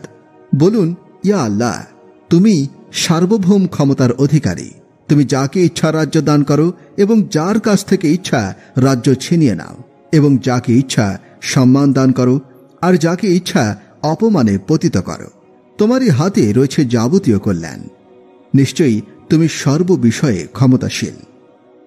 তুমি রাতকে দিনের ভিতরে প্রবেশ করাও এবং দিনকে রাতের ভিতরে প্রবেশ করিয়ে দাও, আর তুমি জীবিতদেরকে মৃতের ভেতর থেকে বের করে আনো এবং মৃতকে জীবিতদের ভেতর থেকে বের করো, আর তুমি যাকে ইচ্ছা বেহিসাব রিজিক দান করো। মৃত্যুর পর জান্নাতে যাওয়ার আমল। হযরত আবু উমামা রাদিয়াল্লাহু আনহু বর্ণনা করেন, নবী করিম সাল্লাল্লাহু আলাইহি ওয়াসাল্লাম ইরশাদ করেছেন, যে ব্যক্তি প্রত্যেক ফরজ নামাজের পর একবার আয়াতুল কুরসি নিয়মিত পাঠ করবে তার জন্য বেহেশতে প্রবেশের পথ একমাত্র মৃত্যু ছাড়া আর কোনো অন্তরায় থাকে না, অর্থাৎ মৃত্যুর সাথে সাথেই সে বেহেশতের ফলাফল এবং আরাম আয়েশ উপভোগ করতে শুরু করবে। হযরত হাসান ইবনে আলী রাদিয়াল্লাহু আনহু বর্ণনা করেন, রাসূলুল্লাহ সাল্লাল্লাহু আলাইহি ওয়াসাল্লাম বলেছেন, যে ব্যক্তি ফজর নামাজের পরে আয়াতুল কুরসি পড়ে সে পরবর্তী নামাজ পর্যন্ত আল্লাহ তাআলার হেফাজতে থাকে। 70টি প্রয়োজন পূর্ণ হওয়ার আমল। প্রতি নামাজের পর নিম্নোক্ত প্রতিটি বিষয় একবার পাঠ করবে। হযরত আবু আয়ুবী আনসারী রাদিয়াল্লাহু আনহু বর্ণনা করেন যে হযরত নবী করিম সাল্লাল্লাহু আলাইহি ওয়াসাল্লাম বলেন, যে ব্যক্তি প্রত্যেক ফরজ নামাজের পরে আয়াতুল কুরসি, সূরা আল ইমরানের 18-19 নম্বর আয়াত এবং সূরা আল ইমরানের 26-27 নম্বর আয়াত পাঠ করে আল্লাহ তাআলা তার সমস্ত গুনাহ ক্ষমা করে দিয়ে তাকে জান্নাতে স্থান দেবেন। এছাড়াও তিনি তার ৭০টি প্রয়োজন মেটাবেন। তার মধ্যে সর্বনিম্ন প্রয়োজন হবে মাগফিরাত বা আল্লাহ তাআলার ক্ষমা। রুহুল মাআনি 2/144। ঋণ পরিশোধ করা ও শত্রু দমনের আমল। পবিত্র হাদিস শরীফে বর্ণিত হয়েছে যে হযরত মুআজ রাদিয়াল্লাহু আনহু ঋণগ্রস্ত হয়ে পড়েন এবং কিছুতেই ঋণ পরিশোধ করতে পারলেন না। নিরুপায় হয়ে তিনি নবী করিম সাল্লাল্লাহু আলাইহি ওয়াসাল্লামের শরণাপন্ন হলেন। তিনি মুআজ রাদিয়াল্লাহু আনহুকে সূরা আল ইমরানের ২৬ থেকে ২৭ নম্বর আয়াতে কারিমা পাঠ করে উপদেশ দিলেন। হযরত মুআজ রাদিয়াল্লাহু আনহু এই আয়াত দুটির বরকতে শীঘ্রই ঋণ মুক্ত হলেন। প্রত্যেক নামাজের পরে এবং শয়নকালে সূরা আল ইমরানের ২৬ থেকে ২৭ নম্বর আয়াত বহুবার পড়লে উপার্জন বৃদ্ধি এবং সৌভাগ্যশীল ও দারিদ্রতা দূর হয়।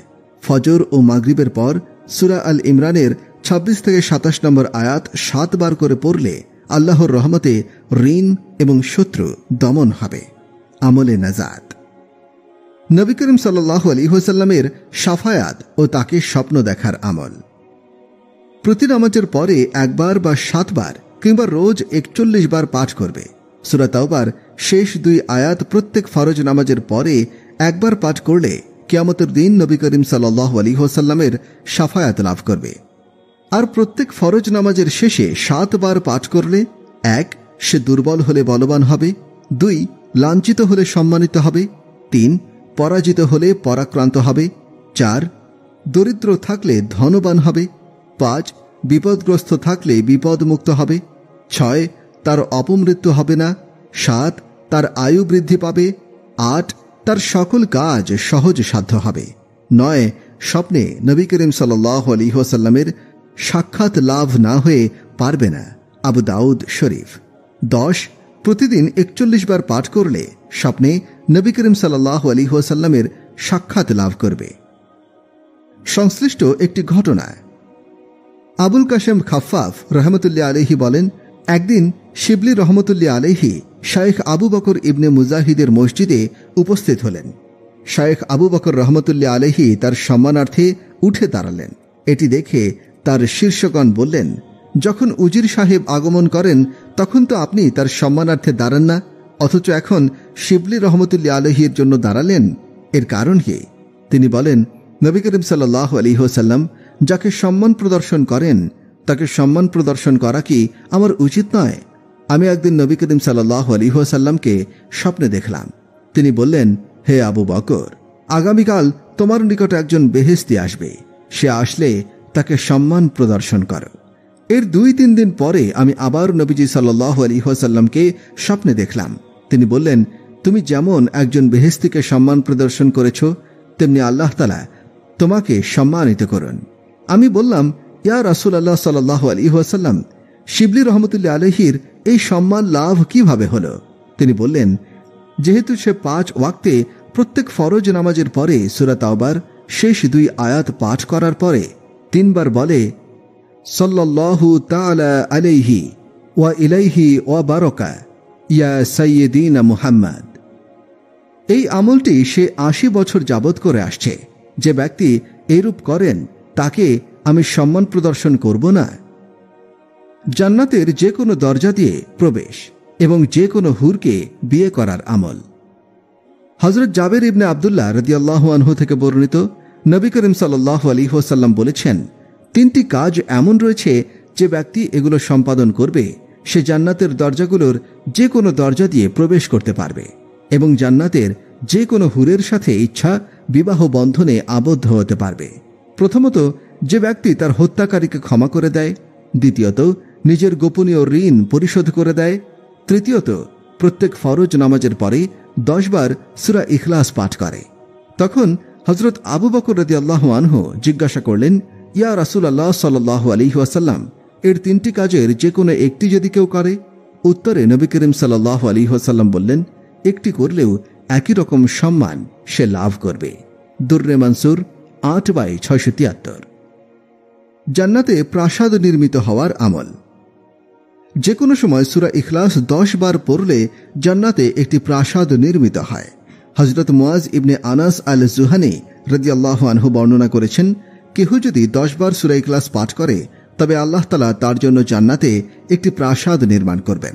হযরত ওমর রাদিয়াল্লাহু আনহু আরজ করলেন, ইয়া রাসূলুল্লাহ সাল্লাল্লাহু আলাইহি ওয়াসাল্লাম, তবে তো আমি অনেক বেশি পরিমাণে পড়ব।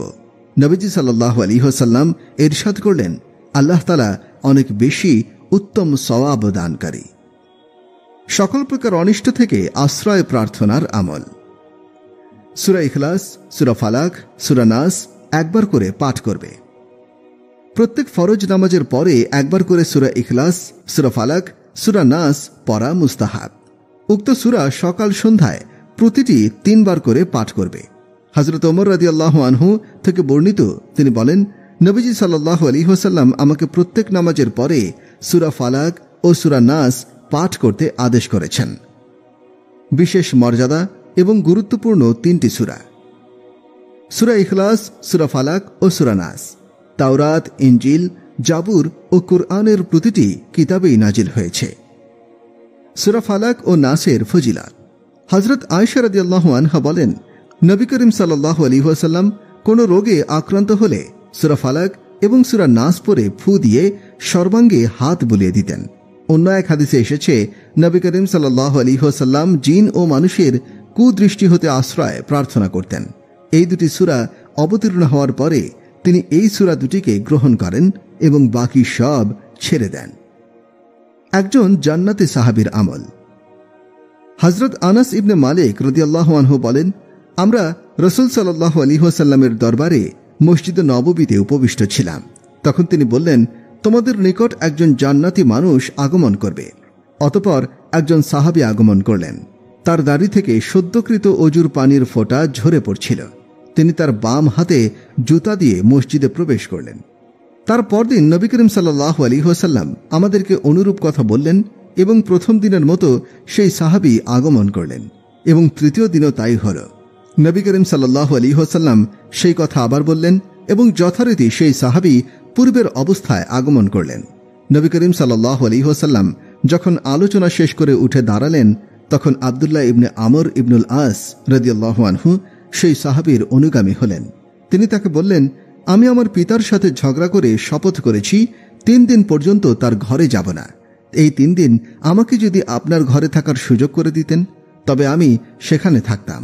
তিনি বললেন, হ্যাঁ, থাকতে পারো। বর্ণনাকারী হযরত আনাস রাদিয়াল্লাহু আনহুকে বলেন, হযরত আব্দুল্লাহ রাদিয়াল্লাহু আনহু বলতেন, তিনি তার সাথে সেখানে সেই 3 রাত অতিবাহিত করলেন। তিনি তাকে রাতে উঠে তাহাজ্জুদের নামাজ পড়তেও দেখলেন না। তবে তিনি যখন ঘুমাতেন, বিছানায় পার্শ্ব পরিবর্তন করতেন, তখন আল্লাহ তাআলার জিকির করতেন। হযরত আব্দুল্লাহ রাদিয়াল্লাহু আনহু বলেন, তার মুখ থেকে কিন্তু ভালো কথা ছাড়া কোনো মন্দ কথা শুনিনি। যখন 3 দিন অতিবাহিত হয়ে গেল এবং তার আমলকে সাধারণ ও মামুলি মনে করতে লাগলাম, তখন তাকে বললাম, হে আল্লাহর বান্দা, আমি রাসূলুল্লাহ সাল্লাল্লাহু আলাইহি ওয়াসাল্লামকে আপনার সম্পর্কে 3 বার এ কথা বলতে শুনেছি যে এখনই তোমাদের নিকট একজন জান্নাতি মানুষ আগমন করবে। উক্ত 3 বারই আপনি আগমন করেছেন। তাই আমি ইচ্ছা করলাম আপনি কি আমল করেন তা দেখতে আপনার নিকটে থাকব, যাতে আমিও তা করতে পারি। আপনাকে তো বেশি আমল করতে দেখিনি, তাহলে কোন গুণ আপনাকে এই মহান মর্যাদায় উপনীত করেছে যা রাসূল সাল্লাল্লাহু আলাইহি ওয়াসাল্লাম বলেছেন? তিনি বললেন, তুমি যা দেখেছ ওই অতটুকুই। হযরত আব্দুল্লাহ ইবনে আমর রাদিয়াল্লাহু আনহু বলেন, যখন আমি ফিরে আসছিলাম তখন তিনি আমাকে ডাকলেন। তারপর বললেন, আমার আমল বলতে ওই অতটুকুই যা তুমি দেখেছ। তবে আমি আমার অন্তরে কোনো মুসলমানের প্রতি বিদ্বেষ পোষণ করি না এবং আল্লাহ তাআলা কাউকে কোনো নিয়ামত দান করলে সেজন্য তার প্রতি হিংসা রাখি না। হযরত আব্দুল্লাহ ইবনে আমর রাদিয়াল্লাহু আনহু বলেন, এই গুণই আপনাকে এত বড় মর্যাদায় উপনীত করেছে, আর সেটাই আমরা করতে পারি না। হাদিসের কিছু ফাওয়ায়েদ। উক্ত হাদিসে আগন্তুক জান্নাতি সাহাবীর নাম অনুচ্চারিত হলেও তিনি হলেন বিখ্যাত সাহাবী হযরত সাদ ইবনে আবি ওয়াক্কাস রাদিয়াল্লাহু আনহু, যিনি জান্নাতের সুসংবাদ প্রাপ্ত 10 সাহাবীর একজন। এখানে তার ফজিলত এবং অন্যান্য মর্যাদার পাশাপাশি তার বিশেষ একটি গুণ ও অনুপম স্বতন্ত্র বৈশিষ্ট্যের কথা আলোচনা করা হয়েছে। উক্ত হাদিসটিতে মুসনাদে আহমদের বর্ণনায় আগন্তুক সাহাবীকে একজন আনসারী হিসেবে উল্লেখ করা হয়েছে। নিঃসন্দেহে তা পরবর্তী কোনো বর্ণনাকারীর ভুল, কারণ অন্যান্য বর্ণনা সূত্রে স্পষ্টভাবেই হযরত সাদ ইবনে আবি ওয়াক্কাস রাদিয়াল্লাহু আনহু এর নাম উল্লেখ রয়েছে। রাসূল করিম সাল্লাল্লাহু আলাইহি ওয়াসাল্লাম সাহাবায়ে কেরামের সম্মুখে এক জান্নাতি সাহাবীর কথা বলে নেককার মানুষের প্রশংসার মাধ্যমে সৎকর্ম এবং উত্তম আচরণের প্রতি জোর তাগিদ দিয়েছেন এবং তাদের সে মহৎ স্বভাব এবং বিশেষ গুণ অর্জন করার প্রতি উৎসাহিত করেছেন। মুমিনদের করণীয় হল মুত্তাকি ও নেককার লোকদের আমল আগ্রহ এবং মনোযোগের সাথে পর্যবেক্ষণ করা এবং অনুকরণ এবং অনুসরণের নিমিত্তেই সেই গুণ অর্জন করার যথাসাধ্য চেষ্টা করা, প্রয়োজনে তাদের নিকটে অবস্থান করে তাদের সান্নিধ্য গ্রহণ করা।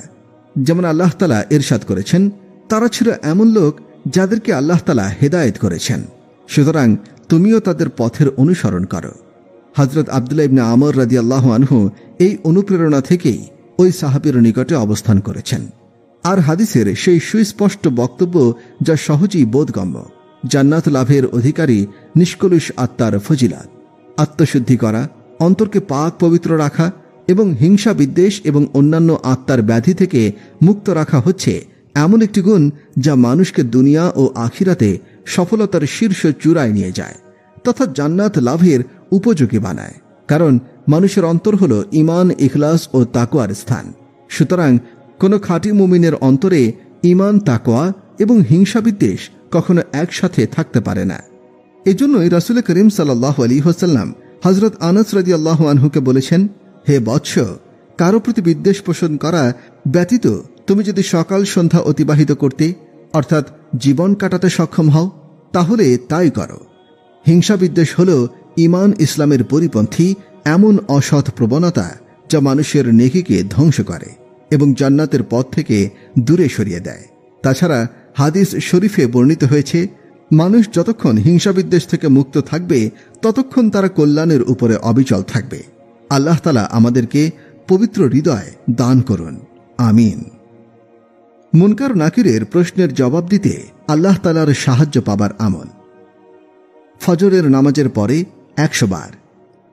যে ব্যক্তি প্রতিদিন ফজরের নামাজ আদায় করে 100 বার নিম্নোক্ত দোয়া পাঠ করবে, আল্লাহ তাআলা তার রিজিকের পেরেশানি দূর করে দেবেন, জাহিরি বাতিনি সচ্ছলতা দান করবেন, জান্নাতের দরজা খুলে দেবেন এবং কবরে মুনকার নাকিরের প্রশ্নের উত্তরদানে সহযোগিতা করবেন। লা ইলাহা ইল্লাল্লাহু আল মালিকুল হাক্কুল মুঈন। প্রিয় দর্শক শ্রোতা, আজকে এ পর্যন্তই। পরবর্তী ভিডিও দেখার জন্য আমন্ত্রণ রইল।